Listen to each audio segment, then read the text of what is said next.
And welcome into Talk FCB and welcome back here to the Champions League, guys. The draw is complete, the quarter-final stage is well and truly set, and also we know who we may face in the semi-finals should we make it. And of course, the ultimate goal is not only to make it there, not only to the semi-finals, all the way to the final on June the 1st in Madrid. It is all going down here. We are going to be going over the draw in its entirety, breaking it down. Let's do this. So first of all, guys, what I'm going to do is run through each tie by tie, and then we are going to talk about them, of course, in some more detail, because there are some absolutely fantastic matchups here. 4 English teams in the quarter-final stage, and I just want to give you a stat, actually, surrounding those English teams with regard to Barcelona, because back in the 08-09 season, there was also 4 English teams in the quarter-finals. Arsenal, Chelsea, Liverpool, and Man United in that season, and of course, following all of that, Barcelona ended up lifting the trophy. Could the same happen this time around? We are going to have to get past one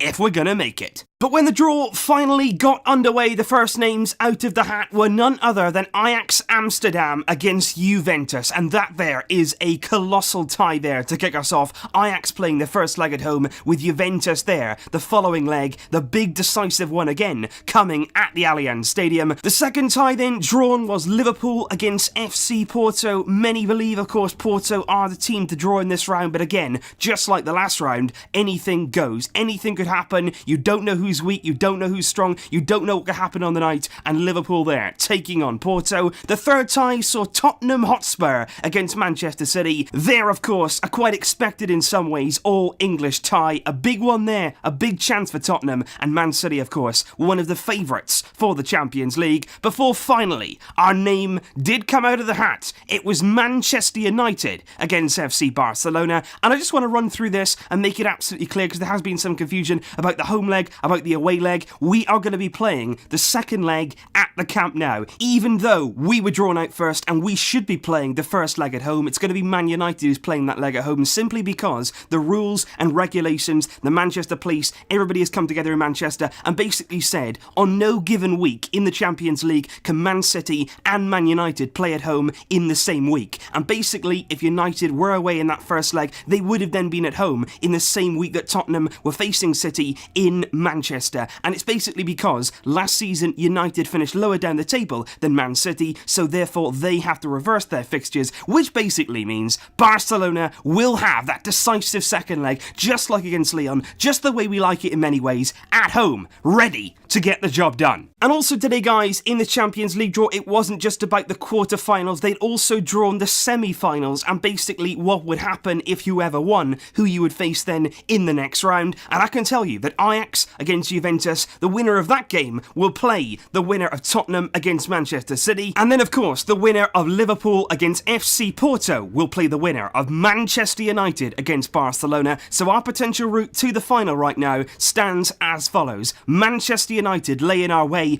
in the quarter-finals, which will then be followed up in the semis by most likely Liverpool, but a big outsider there in FC Porto. Let's break this down, let's discuss each tie in a bit more detail. First of all, Ajax against Juventus, and that really there does look like such an exciting tie, simply because a lot of people there will say Juventus will win that game, but at the same time, you cannot ignore not only the fact that Ajax knocked Real Madrid out, but the way that they did it. They went there, they were fearless, they've got a group here, a very young squad, but they're also brave, they're also confident in their ability. The likes of Frenkie de Jong, Matthias de Ligt, really standing tall here in Europe, and their reputations are absolutely soaring. They've got so many good players. Dusan Tadic was sensational at the Bernabeu, and Juventus, they're going to need to work hard here. They dropped their level against Atletico Madrid in the first leg, but they picked it up in the second. Ronaldo, of course, coming to the fore again in the Champions League, and they're going to need to really here play well against Ajax to win. I feel here like this tie is going to be very, very close. It's not going to be an outright winner. There's not going to be a clear winner here. It is all going to happen on the night, and it could go either way. And then, of course, you look at Liverpool against Porto, and it's actually very interesting from Liverpool's perspective, simply because they're fighting for this league title. They're all about the Premier League this season, and the Champions League, for once in their history maybe, is not actually being treated as the priority. They've won this competition 5 times. They're extremely successful in the Champions League, but ultimately they want that Premier League. But still here, this is a massive chance for them. This is a massive chance to reach the semi-finals. Finalists last year, of course, lost out to Real Madrid in the final game, of course, with Salah getting injured, can they now launch an assault on this title once again? Porto will want to stop them. They're very happy alone just to be in the quarterfinal stage. They've had real trouble in recent years getting out of the last 16. They managed to do that. Iker Casillas, of course, very much a veteran in this competition, and they're going to be a team who are going to try, of course, they're underdogs here, but they're going to do exactly what they've done to get to this stage, and it's going to be very interesting to see what they can do against Liverpool here. Then, of course, we move on to the all-English tie in Tottenham against Man City, and I have to say, it's always interesting in competitions like this when teams come up against each other from the same country, because obviously these two have played each other this season. Last season, they're very used to playing each other. They're very comfortable with each other's scores. Both managers know each other incredibly well, and for that reason, it can make often for a very, very close matchup, because obviously everything is so widely known. The players know each other, what they're going to do, and it's going to be interesting to see what Tottenham can do here. There's a lot of speculation they're going to be playing this match in their new stadium. That's going to put an interesting twist on this, and Manchester City, of course, like I said earlier on,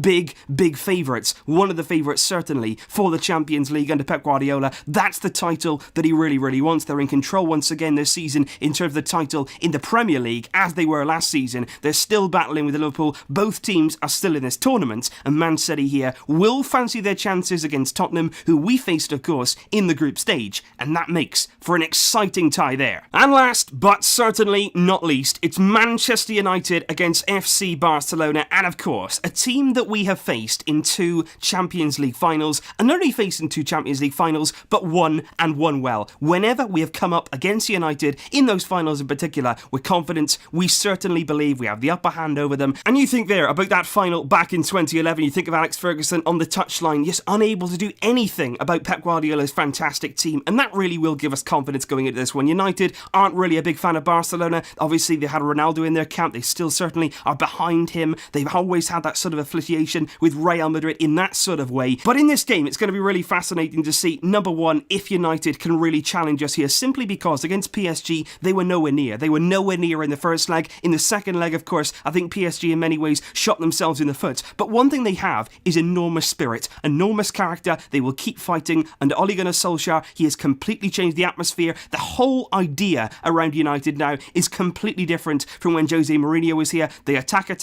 which I think could suit us. You look at Lyon, you look at the way they played. They came out, they were brave, they were bold, they tried to attack, they left a few spaces in behind, and we really exploited that. If United can come and do the same thing, United will look to counter. They will certainly be a threat on the break. They've got incredible pace, the likes of Martial, Marcus Rashford, Lukaku is coming back into form now as well. They have got players, no doubt, which can be hurt any team in Europe. But at the same time, I would certainly fancy our chances against that Man United defence. It was certainly a little bit edgy under Jose Mourinho. Solskjaer has improved things, no doubt, but I still feel as though you can breach that defence. Arsenal did it just last weekend, and I would fancy our chances against United getting into that semi-final and then facing another English team. I think most likely we're going to see Liverpool in the semi-final, but of course, we have to get there. We've got to take United seriously. They're a historic club. They've got historic players. Like I say, the feeling is good. We have to be ready for this. We have to perform, not for one leg, for both legs, for every single minute. And of course, guys, I don't even need to say it, but of course, there will be so much build-up to those games, breaking down United, breaking down Barcelona, what we can do to really hurt them. It's all coming up,